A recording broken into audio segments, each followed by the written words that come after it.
ನಮಸ್ಕಾರ. ಜ್ಞಾನಶ್ರೀ ನವೋದಯ ತರಬೇತಿ ಕೇಂದ್ರ ಮುಂಡಗೋಡ. ಪ್ರಿಯ ವಿದ್ಯಾರ್ಥಿಗಳೇ ಹಾಗೂ ಪಾಲಕರೇ, ಹಿಂದಿನ ವಿಡಿಯೋದಲ್ಲಿ ನಾವು ಜನವರಿ ಪೇಪರ್ನ ಮೆಂಟಲ್ ಎಬಿಲಿಟಿ ಸೊಲ್ಯೂಷನ್ ನೋಡಿದ್ವಿ. ಸೊ ಇವತ್ತಿನ ವಿಡಿಯೋದಲ್ಲಿ ಮ್ಯಾಥಮೆಟಿಕ್ಸ್ ಸೊಲ್ಯೂಷನ್ಸ್ನ ಒನ್ ಬೈ ಒನ್ ನೋಡೋಣ. ಆಯಿತಾ? ಈ ವಿಡಿಯೋ ಕನ್ನಡ ಮೀಡಿಯಂ ಅವರಿಗೂ ಹಾಗೂ ಇಂಗ್ಲೀಷ್ ಮೀಡಿಯಂ ಅವರಿಗೂ ಕೂಡ ಸಹಕಾರಿಯಾಗಿದೆ. ಸರಿಯಾಗಿ ನೋಡಿ ತಿಳ್ಕೊಳ್ಳಿ ಯಾವ ಥರ ಸೊಲ್ಯೂಷನ್ ಮಾಡಿದ್ದೇನೆ ಅಂತ. ಆಯಿತಾ? ಸೊ ಕಂಪ್ಲೀಟ್ ಮ್ಯಾಥ್ಸ್ 20 ಕ್ವೆಶನ್ಸ್ನ ಈ ವಿಡಿಯೋದಲ್ಲಿ ಸಾಲ್ವ್ ಮಾಡೋಣ. ನಿಮ್ಮ ಮಕ್ಕಳಿಗೆ ಕೂಡ ನವೋದಯ ತರಬೇತಿ ಕೊಡಬೇಕು ಅಂತಿದ್ರೆ ನಮ್ಮ ತರಬೇತಿ ಸಂಸ್ಥೆ ಕರೆ ಮಾಡಿ ಆನ್ಲೈನ್, ಆಫ್ಲೈನ್ ಹಾಗೂ ವಸ್ತಿರಹಿತ ಕೋಚಿಂಗ್ ನಮ್ಮಲ್ಲಿ ಲಭ್ಯವಿದೆ. ಹಾಗೆ ಆನ್ಲೈನ್ ಲೈವ್ ಬ್ಯಾಚ್ ಕೂಡ ಡೈಲಿ ಕ್ಲಾಸ್ ಇರುತ್ತೆ. ಲೈವ್ ಬ್ಯಾಚ್ನಲ್ಲಿ ಕೇವಲ 40 ಜನರಿಗೆ ಅವಕಾಶ ಇದೆ. ಸೊ ಆಯಿತಾ? ನಿಮ್ಮ ಮಕ್ಕಳು ಕೂಡ ನವೋದಯಲ್ಲಿ ಉತ್ತಮ ಅಂಕವನ್ನು ಪಡೆಯಬೇಕು ಅಂತ ನಿಮಗೆ ಆಸೆ ಇದ್ದರೆ ನಮ್ಮ ಸಂಸ್ಥೆಗೆ ಕರೆ ಮಾಡಿ ಹಾಗೂ ನಿಮ್ಮ ಹೆಸರನ್ನ ನೋಂದಾಯಿಸಿ. ಆಯಿತಾ? ಬನ್ನಿ ನೋಡೋಣ. ಪಾರ್ಟ್ 2 ಮ್ಯಾಥಮೆಟಿಕ್ಸ್ ಪಾರ್ಟ್ ಆಗಿದೆ. ಆಯಿತಾ? ಮೊದಲೇ ಪ್ರಶ್ನೆ ನೋಡಿ. ಇಲ್ಲಿ ಮೊದಲೇ ಪ್ರಶ್ನೆ ಇದೆ, if you write all the numbers from 1 to 100 the number of times the digit 9 occurs is. ನಾವು 1ರಿಂದ 100ವರೆಗೆ ಎಲ್ಲ ಸಂಖ್ಯೆಯನ್ನು ಬರೆದ್ರೆ 9 ಎಷ್ಟು ಬಾರಿ ಬರುತ್ತದೆ? ಆಯಿತಾ? ಸಿಂಪಲ್ ಆಗಿ ಕೇಳಿದರೆ how many times 9 occurs. 1 to 100ಅಲ್ಲಿ 9 ಎಷ್ಟು ಸಲ ರಿಪೀಟ್ ಆಗುತ್ತೆ ಅಂತ ಕೇಳಿದರೆ, ಸೊ ನಾವು ಸ್ಟಾರ್ಟಿಂಗ್ ನೋಡ್ತಾ ಹೋಗೋಣ. ಫಸ್ಟ್ 1 2 3 4 5 ಓಕೆ, ಅವ್ರು ಹೇಳ್ತಾರೆ 9 ಎಷ್ಟು ಸಲ ಬರುತ್ತೆ ಕೇಳ್ತಾರೆ. ಸೊ 1 to 9ಅಲ್ಲಿ 1ರಿಂದ 9 1 to 10 ಒಳಗಡೆ 9 ಒಂದು ಸಲ ಬರುತ್ತೆ ಅಲ್ವಾ? ಸೊ 1 ಸಲ ಬರುತ್ತೆ. ಹಾಗೆ ನಾನು ಬರೆದು ಬಿಡ್ತೇನೆ ಎಷ್ಟು ಸಲ ಬರುತ್ತೆ ಅಂತ. ಸೊ 9 ಬರುತ್ತೆ, ದೆನ್ 19 29 39 49 59 69 79 89. ಹಾಗೆ 90 ಕೂಡ 9 ಬರುತ್ತೆ. 91 92 93 94 95 96 97 98 99. ಓಕೆ, ಇಲ್ಲಿ ಸರ್ ಕರೆಕ್ಟಾಗಿ ಅಬ್ಸರ್ವ್ ಮಾಡಿ. 9 ಎಷ್ಟು ಸಲ ಬಂದಿದೆ? 1 2 3 4 5 6 7 8 9 10 11 12 13 14 15 16 17 18 19 20. ಇದರಲ್ಲಿ 2 ಸಲ ಇದೆ. ಹಾಗಾದರೆ 9 ಎಷ್ಟು ಸಲ ಬರುತ್ತೆ? 20 ಟೈಮ್ಸ್ ಬರುತ್ತೆ. ಸೊ ಇದರ ಆನ್ಸರ್ ಇದೆ ಆಪ್ಷನ್ ಬಿ 20 ಆಗಿದೆ. ಆಯಿತಾ? ಸೊ ಹೀಗೆ ಯಾವುದೇ ಸಂಖ್ಯೆನ ಕೇಳಿದ್ರು ಕೂಡ ಸ್ವಲ್ಪ ಕಾನ್ಷಿಯಸ್ ಆಗಿ ಥಿಂಕ್ ಮಾಡಿ. 9 ಎಷ್ಟು ಬಾರಿ ಬರುತ್ತೆ ಅಂತ ಕೇಳಿದರೆ ಕರೆಕ್ಟಾಗಿ ನೋಡಿ. ಇಲ್ಲಿ 1ರಿಂದ 9 ಹೌದಾ? 1ರಿಂದ 100 ಒಳಗಡೆ 9ರಲ್ಲಿದೆ, 19 ಇದೆ, 29 39 40 59 69 79 90ರಲ್ಲೂ 9 ಇದೆ. ಹಾಗೆ 91 90 9 ಬರುತ್ತೆ. 99ರಲ್ಲಿ 2 ಬಾರಿ ಇದೆ. ಹಾಗಾದರೆ ಒಟ್ಟು 20 ಸಲ 1ರಿಂದ 100ವರೆಗೆ 9 ರಿಪೀಟ್ ಆಗುತ್ತೆ. ಆಯಿತಾ? ಸೊ ನೆಕ್ಸ್ಟ್ ಕ್ವೆಶ್ಚನ್ ಹೋಗೋಣ. ಓಕೆ, ಸೊ ಇಲ್ಲಿ ನೋಡಿ ಸೆಕೆಂಡ್ ಕ್ವೆಶ್ಚನ್ ಬಂದುಬಿಟ್ಟು the product of the greatest 3-digit number and the least number of 3 digit which can be formed using digits 960. ಅವ್ರು ಹೇಳ್ತಾರೆ 9 6 ಮತ್ತು 0 ಈ ಅಂಕಿಗಳನ್ನು ಬಳಸಿ ರಚಿಸಬಹುದಾದ 3 ಅಂಕಿಯ ಅತಿ ದೊಡ್ಡ ಮತ್ತು 3 ಅಂಕಿಯ ಅತಿ ಚಿಕ್ಕ ಸಂಖ್ಯೆ ಗುಣಲಬ್ಧ ಎಷ್ಟು ಅಂತ ಕೇಳ್ತಾರೆ. ಸಿಂಪಲ್. ಹಾಗಾದರೆ ಈ 3 ಡಿಜಿಟ್ಸಿಂದ ನಾವೇನು ಮಾಡಬೇಕು? First we have to create the greatest 3-digit number. So greatest number ಮಾಡಬೇಕು. ಆಯಿತಾ? ಗ್ರೇಟೆಸ್ಟ್ ನಂಬರ್ ಮಾಡಬೇಕು, ಅದು 3-digit ನಂಬರ್ ಮಾಡಬೇಕು. ಗ್ರೇಟೆಸ್ಟ್ ನಂಬರ್ ಅತಿ ದೊಡ್ಡ ಸಂಖ್ಯೆ ಅಂತ ಕೇಳಿದ್ರೆ ಹೌದಾ? ಸೊ ಅತಿ ದೊಡ್ಡ ಸಂಖ್ಯೆನ ಮಾಡೋಣ.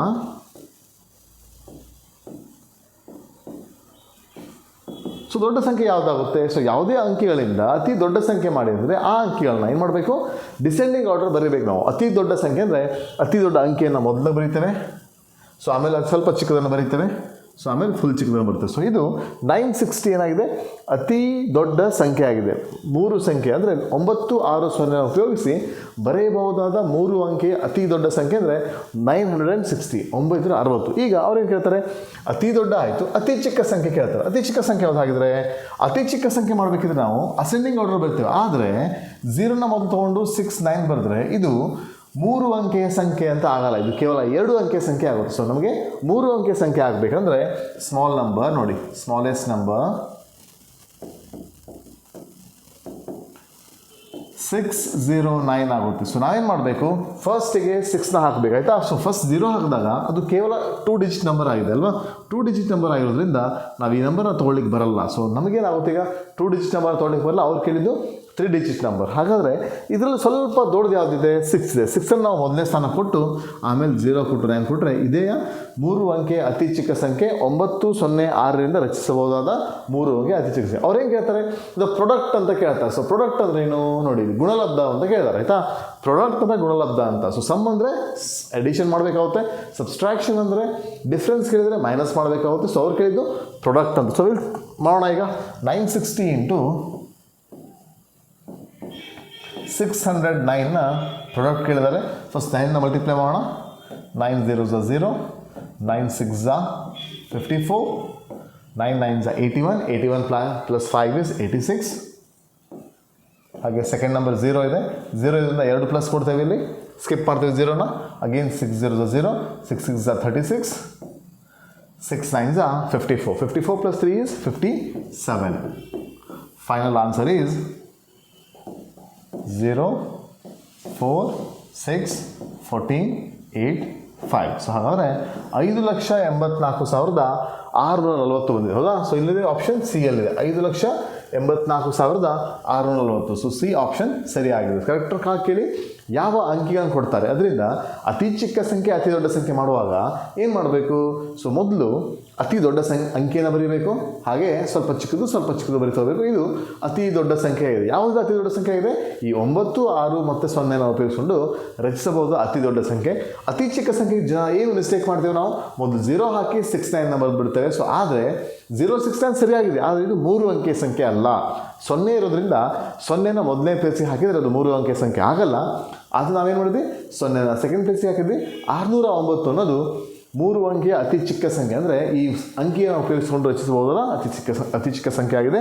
ಸೊ ಹಾಗಾದರೆ ನಮ್ಮ ಆನ್ಸರ್ ಬಂದುಬಿಟ್ಟು ನೋಡಿ, ಇದು ನಮ್ಮ ಫೈನಲ್ ಆನ್ಸರ್ ಆಗಿದೆ, ಆಯಿತಾ? 5,84,640. ಓಕೆ, ನೆಕ್ಸ್ಟ್ ಕ್ವಶನ್ಗೆ ಹೋಗೋಣ.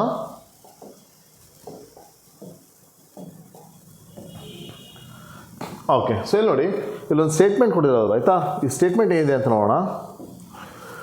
A fraction remains the same or equivalent. The fraction remains same or equivalent. ಈ ಕೆಳಗಿನಂತಾದರೆ ಒಂದು ಭಿನ್ನರಾಶಿಯು ಹಾಗೆಯೇ ಉಳಿಯುತ್ತಿದೆ ಅಥವಾ ಸಮನಾಗಿರುತ್ತದೆ. ಅಂದರೆ ಒಂದು ಫ್ರ್ಯಾಕ್ಷನ್ ಇದರಲ್ಲಿರೋ ಯಾವ ಆಪರೇಷನ್ ಮಾಡಿದರೆ ಸೇಮ್ ಆಗಿರುತ್ತೆ ಅಂತ ಕೇಳಿದ್ದಾರೆ. ಆಯಿತು, ನೋಡೋಣ ಬನ್ನಿ. ಫಸ್ಟ್ ಆಪ್ಷನ್ ನೋಡೋಣ. The same number is added to the numerator and denominator. For example ತೊಗೊಳ್ಳೋಣ, 1/2ಗೆ ನಾವು ತೊಗೊಳ್ಳೋಣ. 1/2ಗೆ ಅವ್ರು ಏನು ಕೇಳ್ತಾರೆ? Fraction remains same or equivalent. ಭಿನ್ನರಾಶಿ ಹಾಗೆ ಉಳಿಬೇಕು ಅಥವಾ ಸಮನಾಗಬೇಕು, ಯಾವಾಗ ಅಂತ ಹೇಳ್ತಾರೆ.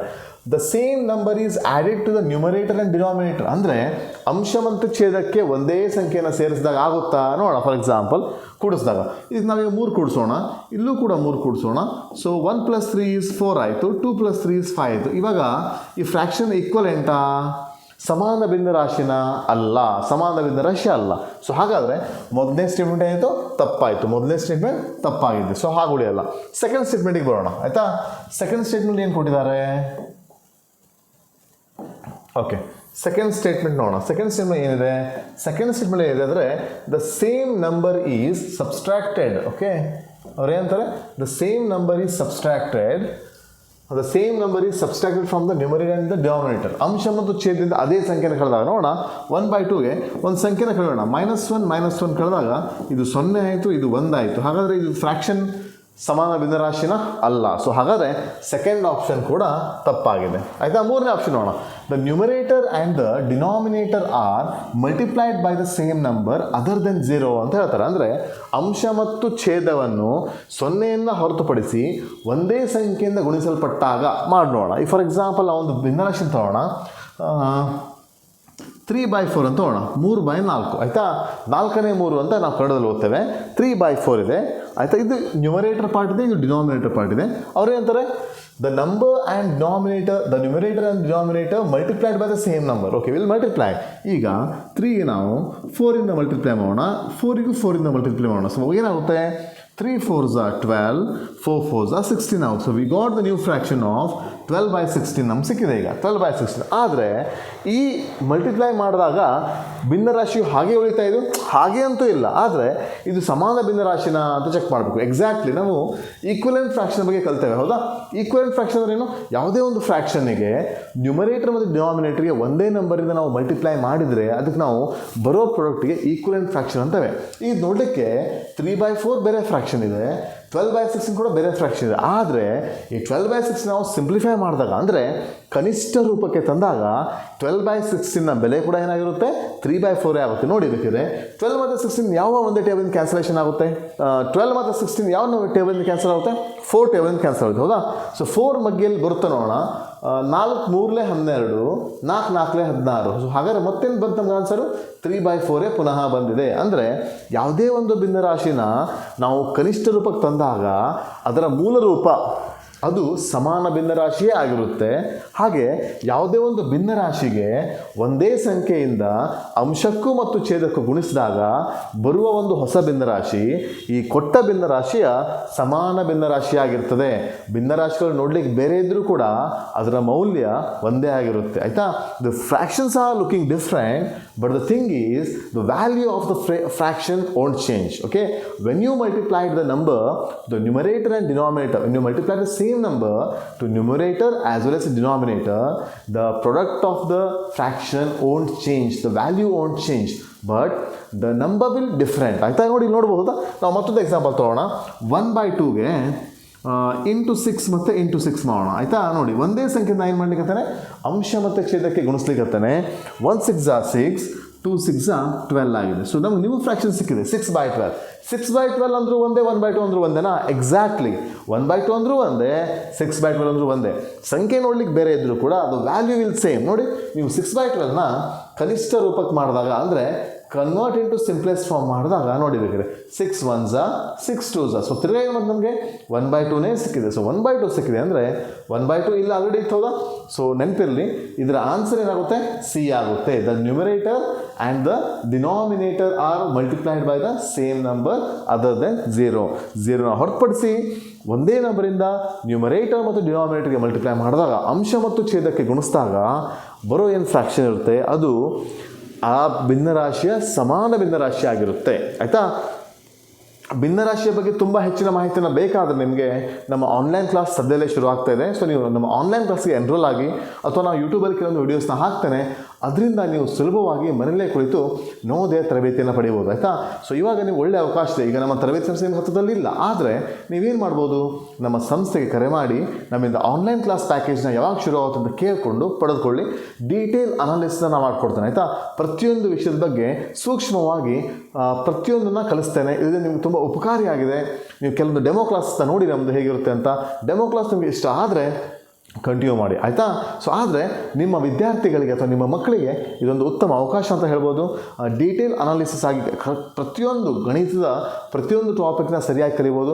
5ನೇ ತರಗತಿ ನೀವು ನವೋದಯ ಎಕ್ಸಾಮ್ ಕಟ್ಟಿ ನವೋದಯ ಮ್ಯಾಥ್ಸ್ನ ಕಲಿತುಬಿಟ್ರೆ ನಿಮಗೆ ಹೈಸ್ಕೂಲ್ ತನಕ ಮ್ಯಾಥಮೆಟಿಕ್ಸಲ್ಲಿ ಯಾವುದೇ ರೀತಿ ಸಮಸ್ಯೆ ಇರಲ್ಲ. ಹಾಗೆ ನವೋದಯ ಎಕ್ಸಾಮಲ್ಲಿ ಒಳ್ಳೆ ಉತ್ತಮ ಅಂಕವನ್ನು ತೆಗೆದುಕೊಂಡು ನವೋದಯ ಪಾಸ್ ಆದರೆ ನಿಮಗೆ ಒಳ್ಳೆ ಅಪಾರ್ಚುನಿಟಿ ಕೂಡ ಸಿಗುತ್ತೆ. ಆಯಿತಾ? ಸೊ ಈ ಒಳ್ಳೆಯ ಅವಕಾಶವನ್ನು ನೀವು ಮಿಸ್ ಮಾಡ್ಕೋಬೇಡಿ. ಓಕೆ, ಮುಂದೆ ಹೋಗೋಣ ಬನ್ನಿ. ಹಾಗಾದರೆ ಇದು ಆನ್ಸರ್ ಏನು? ಸಿ ಆನ್ಸರ್ ಆಗಿದೆ. ಮುಂದೆ ಹೋಗೋಣ, ನೆಕ್ಸ್ಟ್ ಪ್ರಶ್ನೆ ಹೋಗೋಣ. ಆಯಿತಾ? ಸೊ ನೆಕ್ಸ್ಟ್ ಪ್ರಶ್ನೆ ಏನಿದೆ ನೋಡಿ.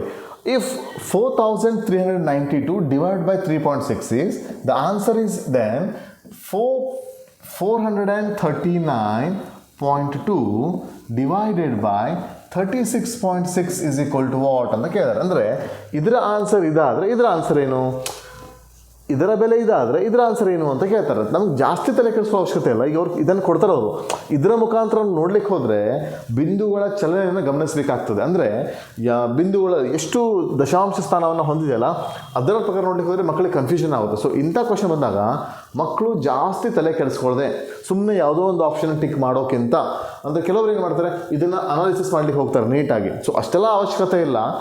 ಕೆಲವೊಂದು ಸಲ ನಾವು ಗಡ್ಬಿಡಿಯಲ್ಲಿ ಟೆನ್ಷನಲ್ಲಿ ತಪ್ಪು ಮಾಡೋ ಅವಕಾಶ ಇರುತ್ತೆ. ಸೊ ಆದ್ದರಿಂದ ಇದರ ಬೆಲೆ ಕೇಳಿದ್ರಲ್ವಾ, ಸೊ ಆರಾಮಾಗಿ ನಾವೇನು ಮಾಡೋಣ, ಇದರ ಬೆಲೆನ ಕಂಡು ಹಿಡಿದ್ರೆ ಸಾಕು. ಓಕೆ, ನೋಡೋಣ ಇದರ ಬೆಲೆನ ಹೇಗೆ ಕಂಡು ಹಿಡಿಯೋದು ಅಂತ ಹೇಳ್ತೇನೆ. ನೋಡಿ ಇದರ ಬೆಲೆನ ಯಾವ ಥರ ಮಾಡೋದು ಅಂತ ನಾನು ತೋರಿಸ್ತೇನೆ, ಸರಿಯಾಗಿ ನೋಡ್ಕೊಳ್ಳಿ ಸಿಂಪಲ್ಲಾಗಿ ಯಾವ ಥರ ಮಾಡೋದು ಅಂಥೇಳಿ.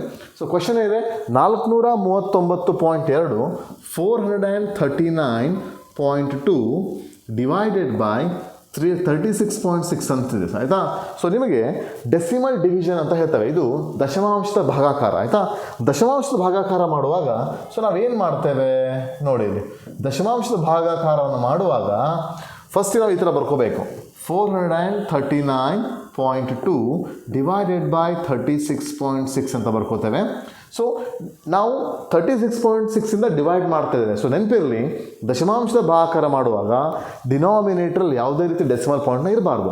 ಡೆಸಿಮಲ್ ಪಾಯಿಂಟ್ನ ತಕ್ಕೋಬೇಕಾಗುತ್ತೆ. ಹೇಗೆ ತಕ್ಕೊಳ್ಳೋದು? ಸಿಂಪಲ್, ಇಂಟು 10 ಇಂಟು 10, ಇಲ್ಲಿ ಒಂದು ದಶಾಂಶ ಸ್ಥಾನ ಇದೆ, ಅದನ್ನು ಏನು ಮಾಡ್ತೇವೆ ಇಂಟು 10 ಮಾಡ್ತೇವೆ. ಸೊ ಇಲ್ಲಿ ಏನಾಗುತ್ತೆ 4392 ಡಿವೈಡೆಡ್ ಬೈ 366 ಆಗುತ್ತೆ. ಈಗ ದಶಾಂಶ ಸ್ಥಾನ ಹೋಗಿದೆ. ನಿಮಗೆ ಇದು ಅರ್ಥ ಆಗಿಲ್ಲ ಅಂದರೆ ನನ್ನ ಡೆಸಿಮಲ್ ಚಾಪ್ಟರ್ನ ನೋಡಿ ಕರೆಕ್ಟಾಗಿ, ಆಯಿತಾ. ನಮ್ಮ ಆನ್ಲೈನ್ ಕ್ಲಾಸಲ್ಲಿ ಡೆಸಿಮಲ್ ಚಾಪ್ಟರ್ ಇದೆ, ಅದನ್ನು ಡೀಟೇಲಾಗಿ ಹೇಳ್ಕೊಟ್ಟಿದ್ದೇನೆ ಯಾವ ಥರ ಡಿವೈಡ್ ಮಾಡಬೇಕು ಅಂತ. ಆಗ ನಿಮಗೆ ಪ್ರಾಪರ್ಲಿ ಅರ್ಥ ಆಗುತ್ತೆ. ಈಗ ನಾವು ಮಾಡೋಣ. 4392 ಡಿವೈಡೆಡ್ ಬೈ 366. ಸೊ 366 ಒನ್ಸ 366 ಆಗುತ್ತೆ. ಸೊ ನಾವು ಮೈನಸ್ ಮಾಡೋಣ. 3 remaining, 13 minus 6 is 4 plus 3 is 7. ಇಲ್ಲಿ 0 ಉಂಟು. ಸೊ ಇಲ್ಲಿ 2ನ ಕ್ಯಾರಿ ಮಾಡ್ತಾರೆ. 366 ಇಂಟು 2 ಸಹ ನೋಡೋಣ 366 ಇಂಟು ಆಗುತ್ತೆ ಅಂತ. 366 ಇಂಟು 2 ಇಂದ ಮಲ್ಟಿಪ್ಲೈ ಮಾಡಿದ್ರೆ 2 6 12, 2 6 12 ಪ್ಲಸ್ 1 13. ಓಕೆ, 732 ಬರ್ತಾ ಇದೆ. ಸೊ ಹಾಗಾದರೆ 336 divide by 2 is 732. So answer ಏನು 12 ಆಯಿತು. ಹಾಗಾದರೆ ನಮ್ಮ ಮೊದಲನೇ ಆಪ್ಷನ್ ಆನ್ಸರ್ ಸರಿಯಾಗಿದೆ. ನೆನಪಿರಲಿ, ಇಂಥ ಕ್ವೆಶನ್ ಎಕ್ಸಾಮಲ್ಲಿ ಕೊಟ್ಟಾಗ ಸುಮ್ಮನೆ ಚಾನ್ಸ್ ತೊಗೊಳ್ಳಿಕ್ಕೆ ಹೋಗಬೇಡಿ. ಓಕೆ, ಇಲ್ಲಿ ಡೆಸಿಮಲ್ ಪಾಯಿಂಟ್ ಇದೆ, ಇಲ್ಲಿ ಪಾಯಿಂಟ್ ಬಂದಿಲ್ಲ, ಇಲ್ಲಿ ಹಾಗೆ 2 ಡೆಸಿಮಲ್ ಪಾಯಿಂಟಿಗೆ ಬಂದಿದೆ, ಸೊ ಆನ್ಸರ್ 2. ಕೆಲವರು ನಿಮ್ಗೆ ಆ ಥರ ಡೀಟೇಲಾಗಿ ಹೇಳ್ಬೋದು, ಆದರೆ ಪ್ರತಿ ಸಲ ಅದು ಕನ್ಫ್ಯೂಷನ್ ಆಗುತ್ತೆ ನಿಮಗೆ. ಸೊ ನನ್ನ ಸಜೆಷನ್ ಏನಂದರೆ ಸುಮ್ಮನೆ ಇದನ್ನು ಇಗ್ನೋರ್ ಮಾಡಿ, ನಿಮಗೆ ಡಿವಿಷನ್ ಹೇಗೆ ಗೊತ್ತಿರುತ್ತೆ. ಇದು ಆನ್ಸರ್ ನೋಡಿ, ಇದನ್ನು ಮಾಡ್ಲಿಕ್ಕೆ ಬರುತ್ತೆ. ಇಲ್ಲಿ 1 ಡೆಸಿಮಲ್ ಪಾಯಿಂಟ್ ಇದೆ, ಇಲ್ಲಿ 2 ಡೆಸಿಮಲ್ ಪಾಯಿಂಟ್ ಇದೆ, ಇಲ್ಲಿ ಡೆಸಿಮಲ್ ಪಾಯಿಂಟೇ ಇಲ್ಲ, ಇಲ್ಲಿದೆ ಅಂತ ನೀವು ಕನ್ಫ್ಯೂಷನ್ ಮಾಡ್ಕೊಂಡು ಏನೇನೋ ಮಾಡೋಕ್ಕಿಂತ ಬೆಟರ್ ಆಗಿ ನಿಮಗೆ ಡೆಸಿಮಲ್ ಡಿವಿಷನ್ ಬರುತ್ತೆ. ಆರಾಮಾಗಿ ಕ್ವೆಶನ್ನ ಬರ್ಕೊಳ್ಳಿ, ಅದನ್ನು ಫ್ರ್ಯಾಕ್ಷನ್ ರೂಪದಲ್ಲಿ ಬರ್ಕೊಳ್ಳಿ, ಡೆಸಿಮಲ್ ಪಾಯಿಂಟ್ನ ತಕ್ಕೊಳ್ಳಿ, ಆರಾಮಾಗಿ ಡಿವೈಡ್ ಮಾಡಿ, ನಿಮಗೆ ಆನ್ಸರ್ ಡೈರೆಕ್ಟಾಗಿ ಸಿಗುತ್ತೆ. ಹಾಗಾದರೆ ಆನ್ಸರ್ 12 ಇದೆ, ಆಯಿತಾ. ಸೊ ನಿಮಗೆ ಹೆಚ್ಚಿನ ಟಾಪಿಕ್ನ ಕಲಿಯಬೇಕು, ನಮ್ಮ ಚಾನಲ್ನ ಸಬ್ಸ್ಕ್ರೈಬ್ ಮಾಡಿ. ನಮ್ಮ ಚಾನಲಲ್ಲಿ ಪ್ರತಿಯೊಂದು ವಿಷಯದ ಬಗ್ಗೆ ಡೀಟೇಲ್ ಅನಾಲಿಸಿಸ್ನ ನಾನು ಕೊಡ್ತೇನೆ, ಆಯಿತಾ. ಈ ನಂಬರ್ಗೆ ಕರೆ ಮಾಡಿ. ಆನ್ಲೈನ್ ಕ್ಲಾಸ್ ಶುರುವಾಗ್ತಿದೆ, ನಿಮ್ಮ ವಿದ್ಯಾರ್ಥಿಗಳಿಗೆ ಒಂದು ಉತ್ತಮ ಅವಕಾಶ, ಆಯಿತಾ. ಮನೇಲಿ ನಾವು ಪರ್ಸನಲ್ ಕೇರ್ ಕೊಟ್ಟು ನಿಮಗೆ ಆನ್ಲೈನ್ ಕಲಿಸ್ತೇವೆ. ಕೇವಲ ಒಂದು ಬ್ಯಾಚ್ನಲ್ಲಿ 40 ವಿದ್ಯಾರ್ಥಿಗಳಿಗೆ ಮಾತ್ರ ಅವಕಾಶ ಕೊಟ್ಟಿದ್ದೇನೆ ನಾನು, ಆಯಿತಾ. ಸೊ ನಿಮ್ಮ ಪ್ರತಿ ಮಗು ಜೊತೆ ಡೈಲಿ ಇಂಟ್ರ್ಯಾಕ್ಷನ್ ಮಾಡ್ತೇನೆ. ಮಗು ನಾವು ಕಲಿಸುವಾಗಲೇ ಕೂಡ ಡೈರೆಕ್ಟಾಗಿ ಡೌಟ್ನ ಕೇಳ್ಬೋದು. ಒಂಥರ ಇದು ಟ್ಯೂಷನ್ ಬ್ಯಾಚ್ ಅಂತ ಹೇಳ್ಬೋದು, ಆಯಿತಾ. ನಿಮ್ಮ ಮಗು ಮನೆಯಲ್ಲಿದೆ, ಮನೆಯಿಂದ ಮೊಬೈಲಿಂದ ಕಲಿತಿದೆ ಅಂತ ಅನುಭವ ಆಗಲ್ಲ ನಿಮಗೆ. ಎಕ್ಸಾಮ್ ಮಗು ಡೈರೆಕ್ಟಾಗಿ ಕ್ಲಾಸಿಗೆ ಹೋಗಿದೆ, ಕ್ಲಾಸಲ್ಲೇ ಕೂತ್ಕೊಂಡು ಕಲಿತಾ ಇದೆ ಅಂತ ಫೀಲ್ ಆಗುತ್ತೆ ಮಗುವಿಗೆ. ಸೊ ಅಷ್ಟು ನಾವು ಪ್ಲ್ಯಾನ್ ಮಾಡಿದ್ದೀವಿ ಸರ್ ಚೆನ್ನಾಗಿ ಆನ್ಲೈನ್ ಕ್ಲಾಸ್ ಮಾಡಬೇಕಂತ. ಈ ಅವಕಾಶವನ್ನು ಮಿಸ್ ಮಾಡ್ಕೋಬೇಡಿ.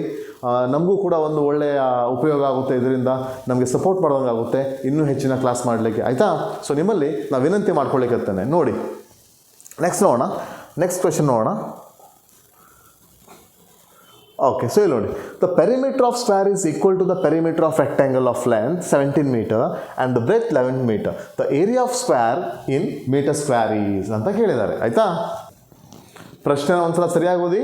ಒಂದು ಚೌಕಾಕಾರದ ಮತ್ತು ಒಂದು ಆಯತಾಕಾರದ ಸುತ್ತಳತೆಗಳು ಸಮನಾಗಿದೆ. ಒಂದು ಚೌಕ ಇದೆ ಅಂತೆ, ಒಂದು ಆಯತ ಇದೆ ಅಂತೆ, ಅದರ ಸುತ್ತಳತೆ ಏನಾಗಿದೆ ಸಮಾನಾಗಿದೆ. ಆಯತಾಕಾರದ ಉದ್ದ 17 ಮೀಟರ್ ಮತ್ತು ಅಗಲ 11 ಮೀಟರ್. ಆದರೆ ಚೌಕಾಕಾರದ ವಿಸ್ತೀರ್ಣ ಎಷ್ಟು ಅಂತ ಕೇಳ್ತಾರೆ. ಪ್ರಶ್ನೆ ಅರ್ಥ ಆಗಲ್ಲ ಒಂದ್ಸಲ ಓದಿದಾಗ. ನಾವು ಏನು ಮಾಡಬೇಕು, ಪ್ರಶ್ನೆಯನ್ನು ಪದೇ ಓದಬೇಕು. ಪದೇ ಓದಿ ಇಮ್ಯಾಜಿನೇಷನ್ ಕ್ರಿಯೇಟ್ ಮಾಡಬೇಕು ವಿದ್ಯಾರ್ಥಿಗಳೇ. ನೆನಪಿರಲಿ, ಎಕ್ಸಾಮಲ್ಲಿ ನಿಮಗೆ ಪ್ರಶ್ನೆಗಳು ಬರುತ್ತೆ. ಎಕ್ಸಾಮಲ್ಲಿ ನೀವು ಪ್ರಶ್ನೆಯನ್ನು ಸರಿಯಾಗಿ ಎದುರಿಸಬೇಕಂದ್ರೆ ಅಷ್ಟು ಒಳ್ಳೆ ಪ್ರಾಕ್ಟೀಸ್ ಮಾಡಿರಬೇಕಾಗುತ್ತೆ. ಸೊ ಮ್ಯಾಥ್ಸಲ್ಲಿ ನಿಮ್ಮ ಲ್ಯಾಂಗ್ವೇಜ್ ಕೂಡ ತುಂಬ ಚೆನ್ನಾಗಿರಬೇಕು. ಯಾಕಂದರೆ ಸುಮ್ಮನೆ ಮ್ಯಾಥ್ಸಲ್ಲಿ ನಿಮಗೆ ಅಡಿಷನ್ ಸಬ್ಸ್ಟ್ರಾಕ್ಷನ್ ಕ್ವೆಶನ್ಸ್ ಕೊಡಲ್ಲ. ಯಾವ ಥರ ಕೊಡ್ತಾರೆ, ಅಪ್ಲೈಡ್ ಕ್ವೆಶನ್ಸ್ ಕೊಡ್ತಾರೆ. ಸೊ ನಿಮಗೆ ಲೆಕ್ಕ ಮಾಡಲಿಕ್ಕೆ ಬಂದರೆ ಆಗಲ್ಲ. ಆ ಪ್ರಶ್ನೆಯನ್ನು ಕರೆಕ್ಟಾಗಿ ಓದಿ ಏನಿದೆ ಪ್ರಶ್ನೆಯಲ್ಲಿ ಅನ್ನೋದು ಅರ್ಥ ಆಗಬೇಕು. ಸೊ ಆಗ ಮಾತ್ರ ನೀವು ಅದರ ಈಸಿಯಾಗಿ ಸಾಲ್ವ್ ಮಾಡಲಿಕ್ಕಾಗುತ್ತೆ. ನೋಡಿ, ಇದು ತುಂಬ ಸಿಂಪಲ್ ಆಗಿದೆ. ನಾನು ಬಿಡಿಸಿ ಹೇಳ್ತೇನೆ ಏನು ಮಾಡಬೇಕು ಅಂಥೇಳಿ, ಆಯಿತಾ. ಕರೆಕ್ಟಾಗಿ ನೋಡ್ಕೊಳ್ಳಿ, ಏನು ಅಷ್ಟು ಡಿಫಿಕಲ್ಟ್ ಅಂತ ಇಲ್ಲ. ಇದು ತುಂಬ ಈಸಿ ಕ್ವೆಶನ್ ಇದೆ. ನೋಡೋಣ ಈಸಿ ಕ್ವೆಶನ್ ಯಾವ ಥರ ಇದೆ ಅಂತ. ಇನ್ನೊಂದ್ಸಲ ಪ್ರಶ್ನೆ ಓದಿ ಅರ್ಥೈಸ್ತೇನೆ. The perimeter of a square is equal to the perimeter of rectangle ಅಂತಾರೆ. ಅಂದರೆ ಒಂದು ಸ್ಕ್ವೇರ್ ಇದೆ ಇಲ್ಲಿ, ಆಯಿತಾ. ಇದೊಂದು ಸ್ಕ್ವೇರ್ ಇದೆ, ಜೊತೆಗೆ ಒಂದು ರೆಕ್ಟ್ಯಾಂಗಲ್ ಕೂಡ ಇದೆ, ಆಯಿತಾ. ನೀವು ನೋಡ್ಬೋದು, ಡಿಫ್ರೆನ್ಷಿಯೇಟ್ ಮಾಡಿದೆ ನಾನು. ಒಂದು ಸ್ಕ್ವೇರ್ ಹಾಗೂ ಒಂದು ರೆಕ್ಟ್ಯಾಂಗಲ್ ಇದೆ ಅಲ್ವಾ. ಒಂದು ಸ್ಕ್ವೇರ್ ಕೂಡ ಇದೆ, ಹಾಗೆ ಒಂದು ರೆಕ್ಟ್ಯಾಂಗಲ್ ಕೂಡ ಇದೆ. ಅವರು ಅಂತಾರೆ ಇದರ perimeter is equal to perimeter of rectangle. ಎರಡೂ ಆಕೃತಿಯ ಪೆರಿಮೀಟರ್ ಸುತ್ತಳತೆಗಳು ಸಮನಾಗಿದೆ. ಪೆರಿಮೀಟರ್ ಅಂದ್ರೆ ಏನು? The sum of all the sides the perimeter. ಇದು ಫುಲ್ ಸುತ್ತಳತೆವಲ್ಲ, ಇದಕ್ಕೆ ನಾವು ಪೆರಿಮೀಟರ್ ಅಂತ ಹೇಳ್ತೇವೆ. ಡೀಟೇಲಾಗಿ ನೋಡಿ ಕರೆಕ್ಟಾಗಿ. So the perimeter of a square is equal to the perimeter rectangle. ಎರಡೂ ಆಕೃತಿಯ ಪೆರಿಮೀಟರ್ ಈಕ್ವಲ್ ಇದೆ, ಆದರೆ ಆಕೃತಿಗಳು ಡಿಫ್ರೆಂಟ್ ಆಗಿದೆ. ಒಂದು ಚೌಕ, ಇನ್ನೊಂದು ಆಯತ ಹೇಳಿದ್ದಾರೆ. ಆದರೆ ಅವ್ರೇನು ಹೇಳ್ತಾರೆ ಆಯತಾಕಾರದ ಉದ್ದ 17 ಮೀಟರ್. ಸೊ ಇದೇನು ಆಯತ ಇದೆಯಲ್ಲ ಇದನ್ನು ಬರೀತಾನೆ, ಇದು ರೆಕ್ಟ್ಯಾಂಗಲ್, ಇದು ಆಯತ ಅಂತ ಹೇಳ್ತೇವೆ, ಇದು ಸ್ಕ್ವೇರ್ ಚೌಕ ಅಂತ ನಾವು ಹೇಳ್ತೇವೆ. ಈ ಆಯತಾಕಾರದ ಉದ್ದ ಏನಿದೆಯಲ್ಲ, ಈ ಉದ್ದ ಏನಂತಾರೆ ಅವರು, ಆಯತಾಕಾರದ ಉದ್ದ 17 ಮೀಟರ್ ಇದೆ, ಹಾಗೆ ಅಗಲ 11 ಮೀಟರ್ ಇದೆ ಅಂತ ಹೇಳ್ತಾರೆ ನೋಡಿ.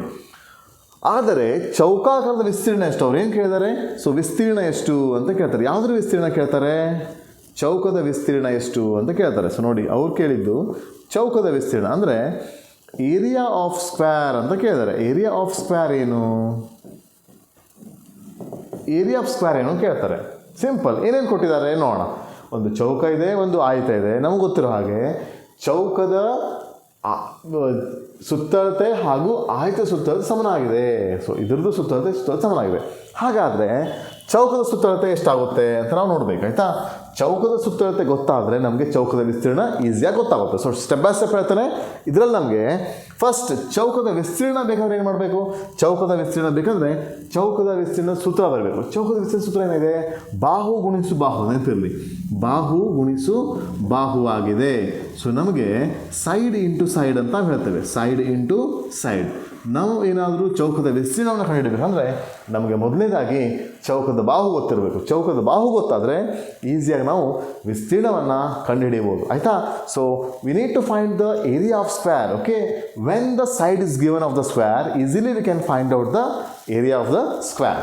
ಸೊ ನಮಗೆ ರಿಲೇಷನ್ಶಿಪ್ ಏನು ಕೊಟ್ಟಿದ್ದಾರೆ, ನಮಗೆ ಕೊಟ್ಟಿದ್ದು ಒಂದೇ ಅಂದರೆ ಈ ಆಯತದ ಸುತ್ತಳತೆ ಏನಿದೆ ಅದು ಇದಕ್ಕೆ ಈಕ್ವಲ್ ಆಗಿದೆ. First hint. ಹಾಗಾದರೆ ಆಯತದ ಅಳತೆ ಕೊಟ್ಟಿದ್ದಾರೆ ನೋಡಿ, the length 17 metre and breadth is 11 metre. ಅದರ ಉದ್ದ 17 ಮೀಟರ್ ಅಂತೆ, ಅಗಲ 11 ಮೀಟರ್ ಅಂತೆ. ಸೊ ಹಾಗಾದ್ರೆ ಏನಾಯಿತು, ಇವೆರಡರದ್ದು ಪೆರಿಮೀಟರ್ ಈಕ್ವಲ್ ಆಯಿತು. ಹಾಗಾದರೆ ಚೌಕದ ಪೆರಿಮೀಟರ್ ಏನಾಯಿತು ನೋಡೋಣ. ಆಯತದ ಸುತ್ತಳತೆನ ಕಂಡುಹಿಡೋಣ ನಾವು ಫಸ್ಟಿಗೆ, ಆಯಿತಾ. ಆಯತ ಸುತ್ತಳತೆ ನಾವು ತಯಾರಿಸಿ ನೋಡಿ, ಪೆರಿಮೀಟರ್ ಆಫ್ ರೆಕ್ಟ್ಯಾಂಗಲ್.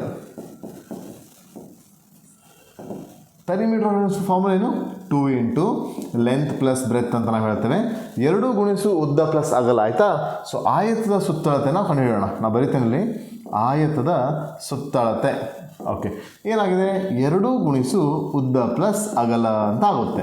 ಸೊ ಉದ್ದ ಎಷ್ಟು ಕೊಟ್ಟಿದ್ದಾರೆ, ಉದ್ದ 17 ಕೊಟ್ಟಿದ್ದಾರೆ. ಅಗಲ ಎಷ್ಟು ಕೊಟ್ಟಿದ್ದಾರೆ, ಅಗಲ 11 ಕೊಟ್ಟಿದ್ದಾರೆ. ಸೊ ಹಾಗಾದರೆ 2 ಗುಣಿಸು 11 ಪ್ಲಸ್ 17 28 ಆಗುತ್ತೆ. 2 28 ಎಷ್ಟಾಗುತ್ತೆ, 28 56 ಆಗುತ್ತೆ. ಓಕೆ, ಸೊ 56 ಮೀಟರ್ ಅಂತ ಆಗುತ್ತೆ. ಇದು ಎಕ್ಸಾಕ್ಟ್ಲಿ ಹೌದಿಲ್ಲ, ನೋಡಿ ಏನು ಸಲ ಹೇಳ್ತಾರೆ. 11 ಇದೆ, ಇಲ್ಲೂ 11 22 ಆಯಿತು. 17 ಇದೆ, 17 ಇದೆ. 17 34 ಪ್ಲಸ್ 22 ಎರಡು ಸೇರಿಸಿದ್ರೆ 56 ಆಗುತ್ತೆ. ಅಂದರೆ ಸುತ್ತಳತೆ ಏನಾಗುತ್ತೆ, ಸುತ್ತಲಿನ ಅಳತೆಯೇ ಆಗಿರುತ್ತೆ, ನೆನಪಿಟ್ಕೊಳ್ಳಿ. ಹಾಗಾದರೆ ಈಗ ನಮ್ಗೆ ಆಯತದ ಸುತ್ತಳತೆ ಸಿಕ್ಕಿದೆ 56 ಮೀಟರ್ ಅಂತ. ಓಕೆ, ಈಗ ಚೌಕದ ಸುತ್ತಳತೆ ಏನಾಯಿತು, 56 ಮೀಟರ್ ಆಯಿತು. ಸುತ್ತಳತೆಯಿಂದ ನಾವು ಸುತ್ತಳತೆ ಸಿಕ್ಕಿದಾಗ when the perimeter is given V can find out the side of the square, ಆಯಿತಾ. ಯಾವಾಗ ನಮಗೆ ಸುತ್ತಳತೆ ಸಿಕ್ಕಿರುತ್ತೋ ಅದರಿಂದ ನಾವು ಅದರ ಚೌಕದ ಬಾಹುವನ್ನು ಕಂಡುಹಿಡಿಬೋದು. ಇವಾಗ ನಮ್ಗೆ ಏನು ಕೊಟ್ಟಿದ್ದಾರೆ, ಇದರ ಸುತ್ತಳತೆ 56 ಮೀಟರ್ ಅಂತೆ. ಹಾಗಾದರೆ ಇದರ ಸುತ್ತಳತೆ ಕೂಡ 56 ಮೀಟರ್ ಆಗಿದೆ. ಈ 56 ಮೀಟರ್ ನಾವು ಏನು ಮಾಡೋದು ಈಸಿಯಾಗಿ. ಓಕೆ, ಇವಾಗ ನೋಡಿ, ಇದನ್ನು ಅಷ್ಟು ಇರೇಸ್ ಮಾಡ್ತೇನೆ, ಆಯಿತಾ. ಓಕೆ, ಯಾವುದು ಬೇಡ. ಸೊ ಈಸಿಯಾಗಿ ನೋಡೋಣ. ಚೌಕದ ಸುತ್ತಳತೆ ಎಷ್ಟು ನೋಡಿ,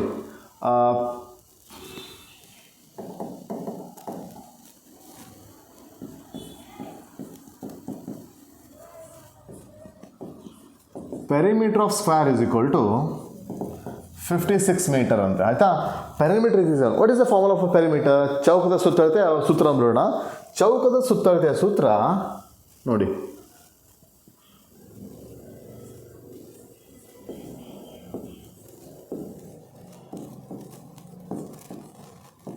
ಚೌಕದ ಸುತ್ತಳತೆ ಇಸ್ ಈಕ್ವಲ್ ಟು 4 ಗುಣಿಸು ಬಾಹು ಅಂತ ಹೇಳ್ತಾರೆ, ಆಯಿತಾ. ಆಲ್ರೆಡಿ ಸುತ್ತಳತೆಯನ್ನು ಕೊಟ್ಟಿದ್ದಾರೆ 46 ಅಂತ. ಸೊ ನಾವೇನು ಮಾಡ್ತೇವೆ, ಸುತ್ತಳತೆನ 56 ಅಂತ ಹಾಕ್ತೇವೆ. ಇಸ್ ಈಕ್ವಲ್ ಟು 4 ಇಂಟು ಬಾಹು ಗೊತ್ತಿಲ್ಲ, ಬಾಹುವನ್ನು ಎಕ್ಸ್ ಅಂತ ಇಟ್ಕೊಳ್ಳೋಣ. ಬಾಹುವಿನ ಅಳತೆ ಬೇಕು ನಮಗೆ. ಬಾಹುವಿನ ಅಳತೆ ಗೊತ್ತಾದರೆ ನಾವು ಏನು ಮಾಡ್ಬೋದು, ಈಸಿಯಾಗಿ ಇದರ ಏರಿಯಾನ ಕಂಡುಹಿಡಿಯಬಹುದು, ಆಯಿತಾ. ಈಗ ಚೌಕದ ಬಾಹು ಗೊತ್ತಿಲ್ಲ ನಮಗೆ, ಬಟ್ ಈ ಫಾರ್ಮುಲಾ ಹಾಕ್ಕೊಂಡಿದ್ದೇವೆ. ಚೌಕದ ಸುತ್ತಳತೆ ಇಸ್ ಈಕ್ವಲ್ ಟು 4 ಗುಣಿಸು ಬಾಹು. ಈಸಿಯಾಗಿ ಏನಾಗುತ್ತೆ, ಎಕ್ಸ್ ವ್ಯಾಲ್ಯೂ ಬೇಕಾದರೆ 4ನ ಟ್ರಾನ್ಸ್ಪೋಸ್ ಮಾಡ್ತೀರಾ. 56 divided by 4 is equal to X.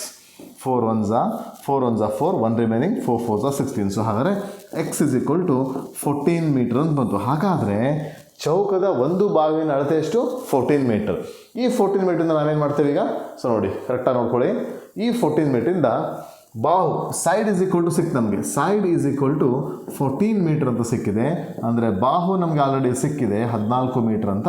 So ಈ 14 ಮೀಟರಿಂದ ನಾವು ಏರಿಯಾ ಆಫ್ ಸ್ಕ್ವೇರ್ನ ಈಸಿಲಿ ಕಂಡುಹಿಡಿಯಬಹುದು. ಸೊ ಏರಿಯಾ ಆಫ್ ಸ್ಕ್ವೇರ್ನ ಫಾರ್ಮುಲಾ ಆಗಲೇ ಹೇಳಿದ್ದು ನಾನು, ಏನು? ಸೈಡ್ ಇಂಟು ಸೈಡ್ ಅಂತ, ಆಯಿತಾ? So there four area = 14 × 14. Side square ಅಂತ ಹೇಳಿದಾಗ ಅಥವಾ ಸೈಡ್ ಇಂಟು ಸೈಡ್ ಅಂತವೆ. 14 ಸ್ಕ್ವೇರ್ ಎಷ್ಟು ಹಾಗಿದ್ರೆ ನಿಮ್ಗೆ ಸ್ಕ್ವೇರ್ ಗೊತ್ತಿರಬೇಕು, ಆಯಿತಾ? ನವೋದಯ ನೀವು ಎಕ್ಸಾಮ್ ಬರೀತೀರಾ ಅಂದರೆ ಅಪ್ ಟು 50 ಸ್ಕ್ವೇರ್ಸ್ ಬರಬೇಕು ನಿಮಗೆ.